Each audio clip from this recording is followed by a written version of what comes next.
Safety pin ಈ super ಟಿಪ್ಸ್ಗಳನ್ನು ತಿಳಿದ್ರೆ ಸಾಕು ನಿಮಗೆ ಭಾರಿ ಉಳಿತಾಯ ಆಗುತ್ತೆ. ಇದನ್ನು ಹೀಗೂ ಬಳಸ್ಬೋದು ಅಂತ ತಿಳಿದ್ರೆ ಖಂಡಿತವಾಗಿಯೂ ಆಶ್ಚರ್ಯ ಪಡ್ತೀರಾ. ಭಾರಿ ಉಳಿತಾಯದ ಸೂಪರ್ ಟಿಪ್ಸ್.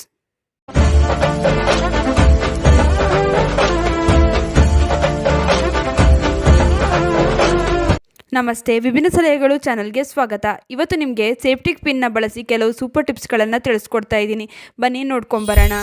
ನಾವು ಅಡುಗೆ ಎಣ್ಣೆಯನ್ನು ಬಾಟಲ್ಗೆ ತುಂಬಿಸ್ತೀವಿ. ಆಮೇಲೆ ಅಡುಗೆ ಎಣ್ಣೆ ಈ ಪ್ಯಾಕೆಟಲ್ಲಿ ಹಾಗೆ ಉಳಿದು ಬಿಡುತ್ತೆ. ಇದು ಸುಮ್ಮನೆ ವೇಸ್ಟ್ ಆಗಿನೇ ಹೋಗುತ್ತೆ. ಅದರ ಬದಲು ಏನು ಮಾಡ್ಬೋದು ಗೊತ್ತಾ, ಒಂದು ಸೇಫ್ಟಿ ಪಿನ್ನ ಎಣ್ಣೆ ಪ್ಯಾಕೆಟ್ನ ಒಂದು ತುದಿಗೆ ಈ ರೀತಿಯಾಗಿ ಹಾಕಿ, ಆಮೇಲೆ ಇನ್ನೊಂದು ತುದಿ ನೀವು ಕಟ್ ಮಾಡಿರ್ತೀರಲ್ಲ ಅದನ್ನು ಹಾಗೆ ಓಪನ್ ಆಗಿ ಇಟ್ಬಿಡಿ. ಇದನ್ನು ಒಂದು ಗಮ್ಟೇಪ್ನ ಸಹಾಯದಿಂದ ಗೋಡೆಗೆ ಅಂಟಿಸ್ಕೊಳ್ಳಿ.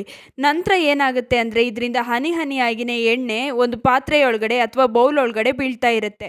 ನೀವು ಕರೆಕ್ಟಾಗಿ ಕೆಳಗಡೆನೇ ಒಂದು ಬೌಲ್ನ ಇಟ್ಕೊಂಡ್ರಿ ಅಂದರೆ ಅದರಲ್ಲಿ ಶೇಖರಣೆ ಆಗ್ತಾ ಇರುತ್ತೆ. ಎಣ್ಣೆ ವೇಸ್ಟ್ ಆಗೋದು ತಪ್ಪುತ್ತೆ, ನಿಮಗೆ ಉಳಿತಾಯನೂ ಆಗುತ್ತೆ. ಈ ರೀತಿ ನೀವು ಉಳಿತಾಯನ ಮಾಡ್ಕೊಳ್ಬೋದು. ಇನ್ನು ಕೆಲವೊಂದು ಸಲ ನಾವು ಸಾರಿನ ಏನಾದರೂ ಉಡಬೇಕಾದ್ರೆ ಇದಕ್ಕೆ ಪಿನ್ನ ಹಾಕೋಕ್ಕೆ ಬರೋದೇ ಇಲ್ಲ. ಪಿನ್ ಎಷ್ಟೇ ಟ್ರೈ ಮಾಡಿದ್ರೂ ಒಳಗಡೆ ಹೋಗೋದಿಲ್ಲ. ಅವಾಗ ಏನು ಮಾಡಬೇಕು ಅಂದರೆ ಒಂದು ಸಾಬೂನ್ಗೆ ಪಿನ್ನನ್ನು ಈ ರೀತಿ ಚುಚ್ಚಿ ಆಮೇಲೆ ತೆಗೀರಿ. ಆಮೇಲೆ ಸೇಫ್ಟಿ ಪಿನ್ನನ್ನು ನೀವು ಯಾವ್ದು ಬಟ್ಟೆಗೆ ಹಾಕಬೇಕು ಅಂತಿದ್ರಿ ಆ ಬಟ್ಟೆಗೆ ಹಾಕೋದ್ರಿಂದ ಈಸಿಯಾಗಿ ಸೇಫ್ಟಿ ಪಿನ್ನು ಬಟ್ಟೆ ಒಳಗಡೆ ಹೋಗುತ್ತೆ. ಬಾಗಿಲಿನ ಸಂದಿಯಲ್ಲಿ ಕೆಲವೊಂದು ಸಲ ಸೌಂಡ್ ಬರ್ತಾ ಇರುತ್ತೆ. ಇದನ್ನು ಓಪನ್ ಮಾಡೋದಕ್ಕೆ ಕ್ಲೋಸ್ ಮಾಡೋದಕ್ಕೆ ಆಗ್ತಾ ಇರೋದಿಲ್ಲ. ಅವಾಗ ಏನು ಮಾಡಬೇಕು ಅಂದರೆ ಈ ರೀತಿ ಒಂದು ಸಾಬೂನ್ನ ಹೀಗೆ ರಬ್ ಮಾಡ್ಕೊಳ್ಳಿ. ಹೀಗೆ ಮಾಡೋದ್ರಿಂದ ಯಾವುದೇ ರೀತಿಯ ಸೌಂಡ್ ಬಾಗಿಲಿನಿಂದ ಬರೋದಿಲ್ಲ. ಈ ರೀತಿಯಾಗಿರುವಂಥ ಸೂಪರ್ ಟಿಪ್ಸ್ಗಳನ್ನು ನೀವು ಪ್ರತಿದಿನ ಬಳಸಿ ನೋಡಿ. ತುಂಬಾ ಈಸಿಯಾಗಿ ನಿಮ್ಮ ಕೆಲಸಗಳು ಕೂಡ ಮುಗಿಯುತ್ತೆ.